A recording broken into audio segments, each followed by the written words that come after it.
Welcome, blood brothers and sanguine sisters, to Deeply Discussing Dexter. I'm your host, Dale Maxfield. I'm joined by Aaron Caldwell. Hello. Brooke Merritt. Hi. And Zach Rowland. Hey. And today we're discussing Season 6, Episode 4, A Horse of a Different Color. On this episode, Harrison blows his appendix, Brother Sam dunks gangstas for Jesus, Mike and the new guy learn about Miami's climate, or Mike, the new guy, learns about Miami's climate, and Travis is actually working for Jigsaw. What did you guys think about this episode overall?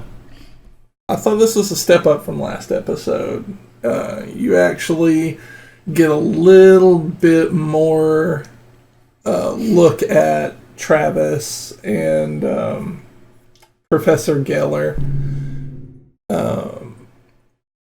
The Mos Def stuff can go away, but outside of that, this episode was fine. This episode's written by Lauren Gussis, whose last episode was the Hey, Astor has a storyline episode. So I feel like we tend to like her work in general. Makes sense. Yeah, I enjoyed it.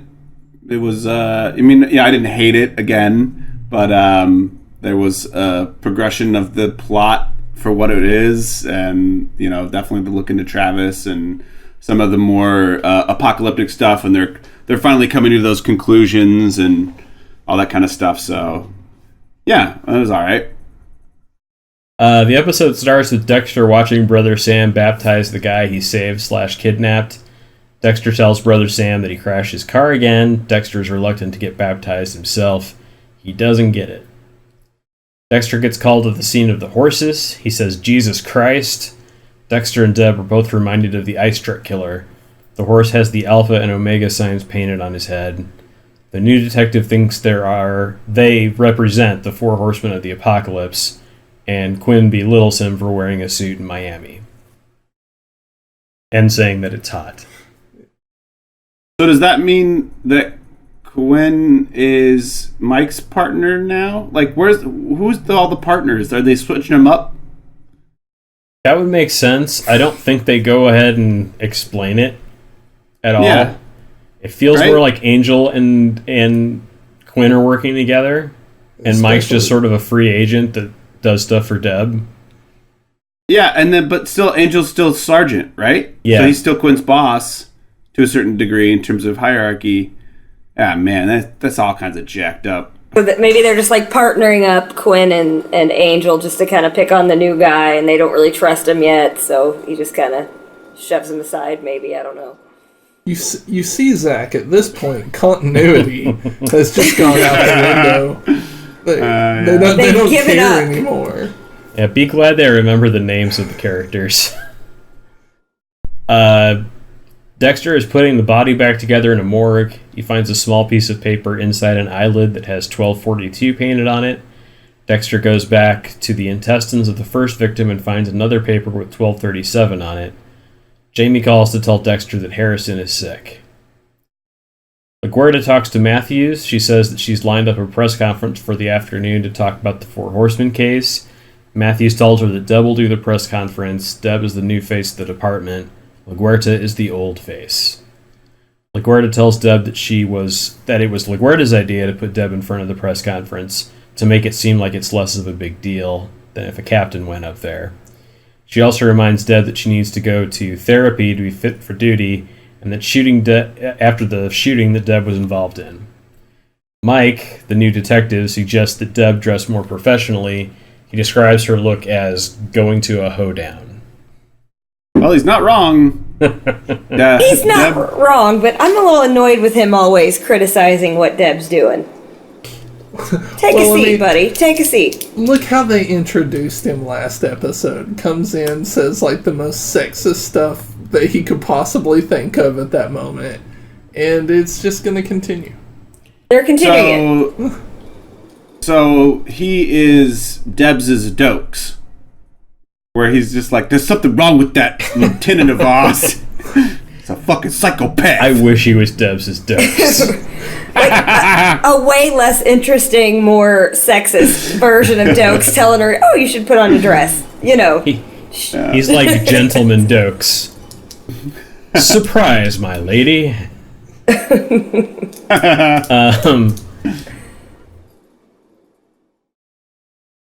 Ryan asks Masuka to show her more evidence from Trinity or the Bay Harbor Butcher. Masuka can't. The FBI has those files. Masuka interrupts a briefing by Mike to tell everyone that one of the weapons used on the jogger was made of iron. He believes it to be an ancient artifact. Mike and Dexter explain what a tableau is. Mike has found biblical references about snakes in Revelations.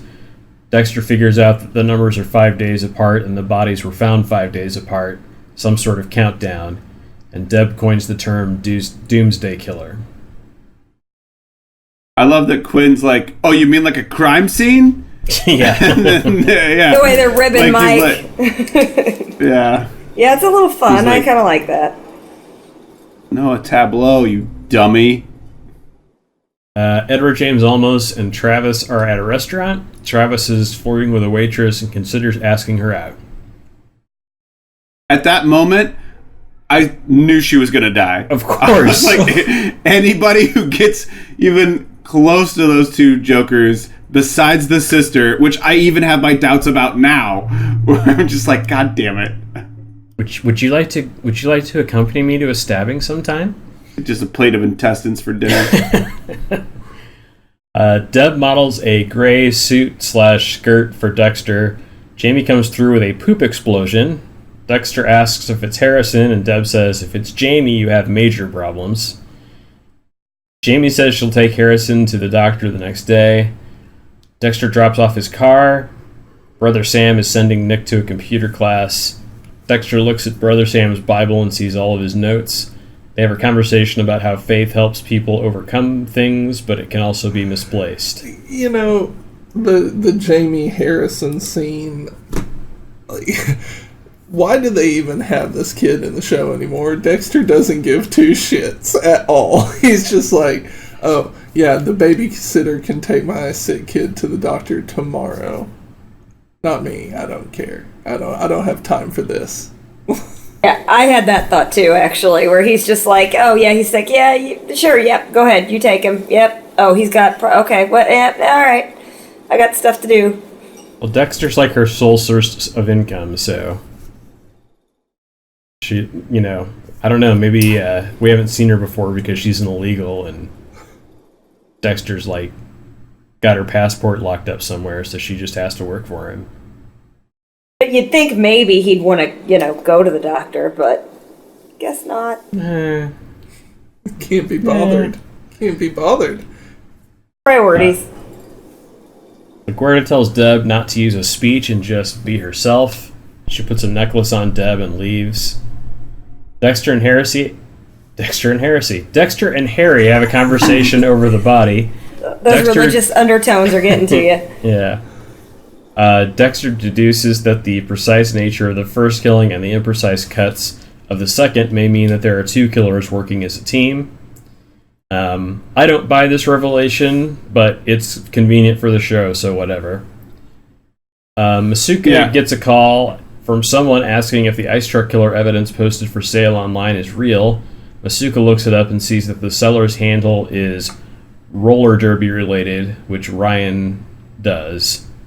Masuka confronts her and kicks her out. Well, sad. That's the end of that friendship. Yeah, like this whole intern thing sucks, and it's just gonna get worse. I feel like they watched the season of House where he has like the improv or the intern pool With big that keeps getting narrowed down. Like, he starts with, 50 of them, and he kicks, 20 of them out the first day, and they decided that was fun, so let's do that with Masuka. Except we can only afford one at a time. The show Bones kind of did the same thing, where they had, constantly revolving interns, too. I was trying to figure out the timeline, because it reminds me of that more than anything. The show Bones, which was forensics, they would constantly bring in new interns. So that was kind of where I went with it, but I didn't watch House, so... Did you like Bones? I did at first. Because Bones is the poo-poo. I liked it at first. The first few episodes I was kind of digging, but our first few seasons, then I stopped. No, it got terrible. It was okay at first. Come on. It wasn't terrible at first. It got terrible. I do not like Emily Deschanel, no matter what, and that was kind of a deal breaker for me. And then when the plot started I gave up real quickly on that show. I don't know if I even made it through season 1.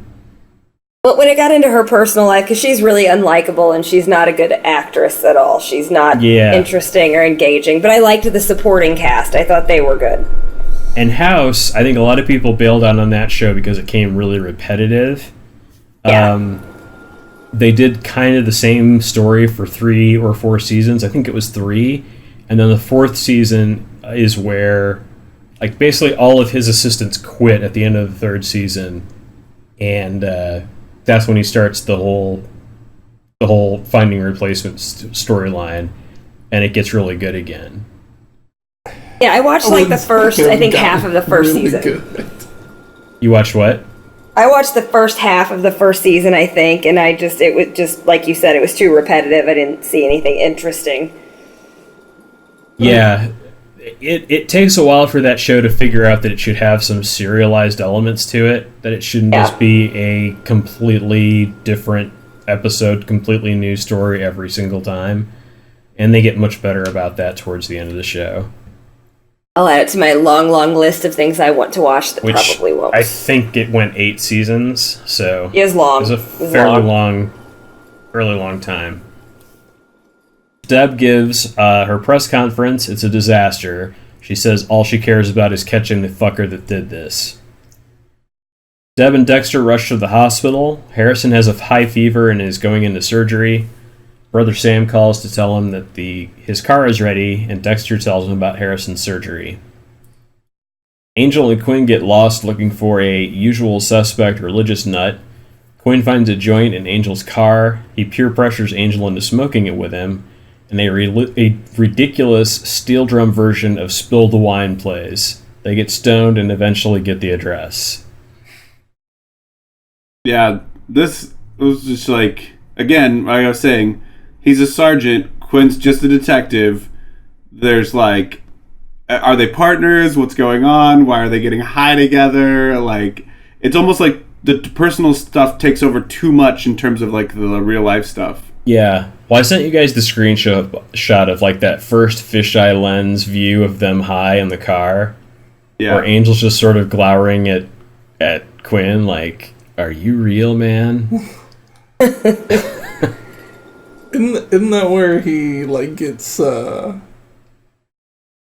where he talks about like puts his hand on Quinn's shoulder and is like, I can tell that you really like are hurting, and it's just terrible everything that they do. Quinn's like, don't touch me. Get your sausage hands off me. Yeah, that's right. Dexter is obsessing over the complications of an appendectomy. Deb's soundbite plays on TV, bleeping her expletive, and she says, oh fuck, in the waiting room in front of kids. Brother Sam shows up to talk to Dexter. He says that he used to believe in his dad too, but it didn't work out for him. He tells Dexter a story about his dad murdering a guy in front of him. In jail, Brother Sam tried to choke out a guy in a chapel until he saw sunlight coming through the chapel windows. Letting the guy go was the best feeling in his life up to that point.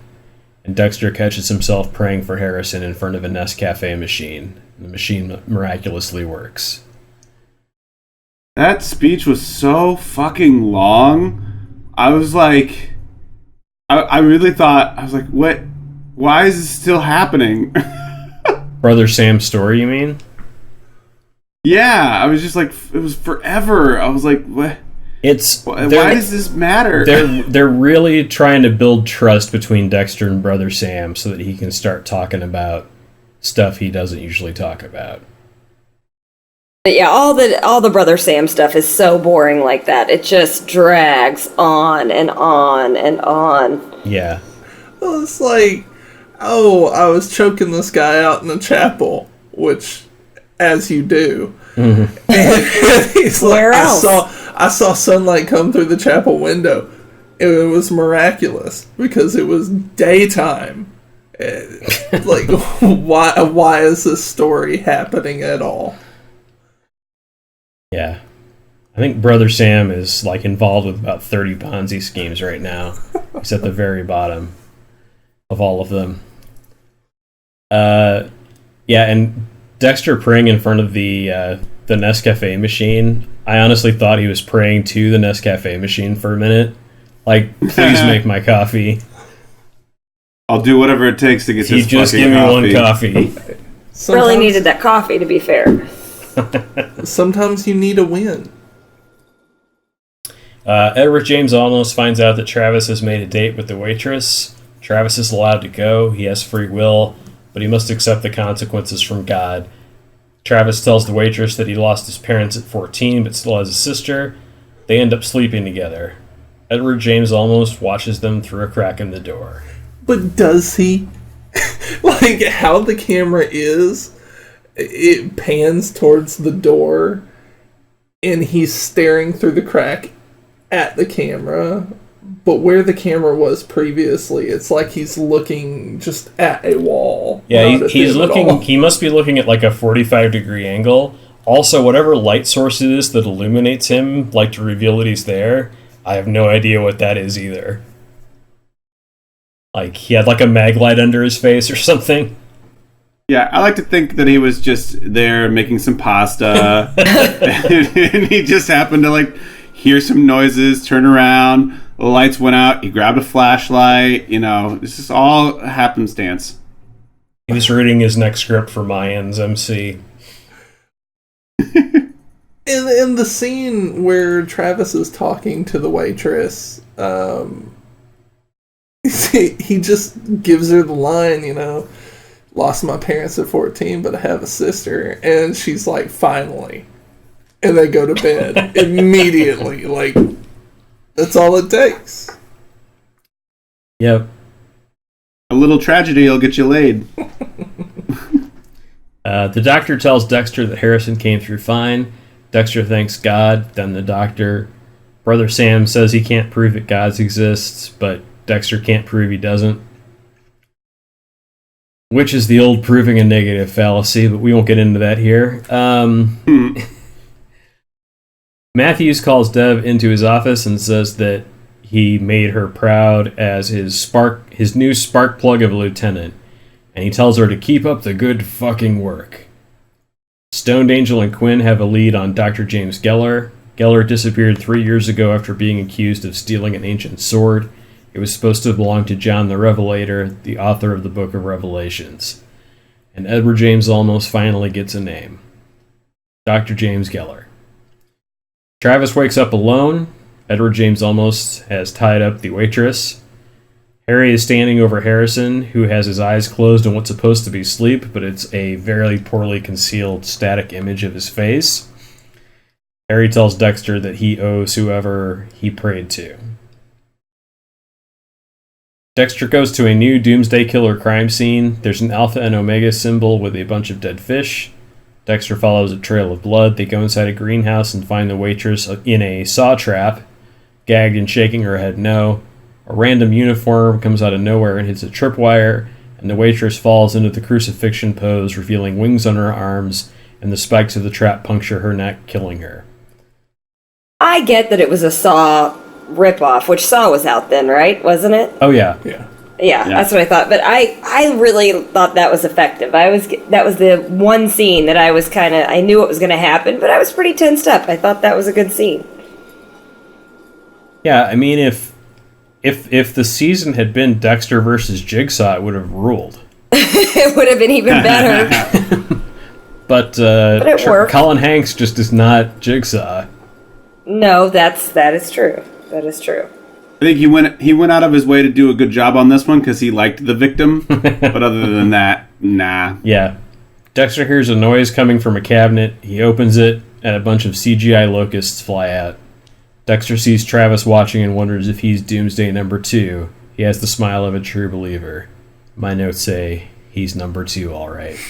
Yes, he is. He's terrible. I refuse to believe it was by choice. He's terrible. I love how after they accidentally kill the woman, they hear buzzing coming from a cabinet, and they just walk over and open it. Right. Like, what could possibly go wrong? What's this ticking noise? And they didn't hear it before. All of a sudden, the locusts went wild. I mean, Yeah. I don't know. Yeah, let's just open it up. When the tripwire happened, there was like an explosion or a bang or something like that. I mean, I guess not that I need to justify the choices of this show, Right. but that they, like the loud noise got the bugs all worked up. We'll go with that. Yeah, I was gonna That say, sounds is good that, to us. That's fine. I don't know a lot about Well, entomology, but I don't. Is that a thing? It was essentially a Rube Goldberg, right? Like, it was like, like all the moving pieces, so the final piece was the actual release of the bugs. That could Mousetrap. be. Maybe you're right on that. That makes sense. I actually would have loved if it was a Rube Goldberg machine, because then it would have taken like 10 minutes for it to kill her, and those cops would have just been standing there the entire time. Quinn would have just They're been just like watching. firing randomly around the room. Yeah, it's just a marble and dominoes and Yeah. levers. Quinn and shooting pulleys. dominoes would have made my day. This was directed by John Dahl, prolific Dexter director, 16 episodes between seasons 3 and 8. It was written by Lauren Gussis. We talked about her a little bit before. Her last episode was the Teenage Wasteland from last season, which is the best use of Aster so far. What was your best line of the episode?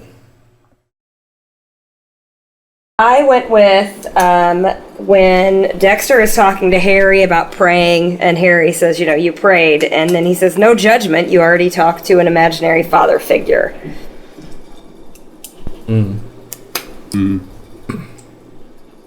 Mine was somehow a Brother Sam line, but it was when he says, "Faith, man, you put it into the wrong things, it'll fuck you up." Oh, Brother Sam. I had Quinn, High Quinn, saying, "Get your fat sausage hands off of me." How about the worst line of the episode? On the opposite end of that, I have when Mrs. LaGuerta, or as I like to now refer to him as a Haitista, when he says, "It's sad, I can feel how much your heart hurts from Deb." That works. I just went with Masuka when he says catch of the day when he's holding up the fish, just because it's Masuka. I had Deb when she said, "Has anybody ever died from crotch asphyxiation?" Because she's wearing stockings. Yeah. How about the performance of the episode? You gotta give it to Travis, right? No. Do you? Travis. I don't think we can ever give it to Travis. He did perform in the bedroom, which is uncharacteristic of him. Hey. I'm gonna give it to Haitista just for that stare alone. I went with Mike just because he's a new face. And everybody else is terrible. So, Mike for wearing that suit in Miami's heat. yep. Attaboy, Mike. All right, well, that'll do it. Thanks, guys, for watching with me. Thanks for listening to the podcast, everyone, and we'll see you on the next Deeply Discussing Dexter.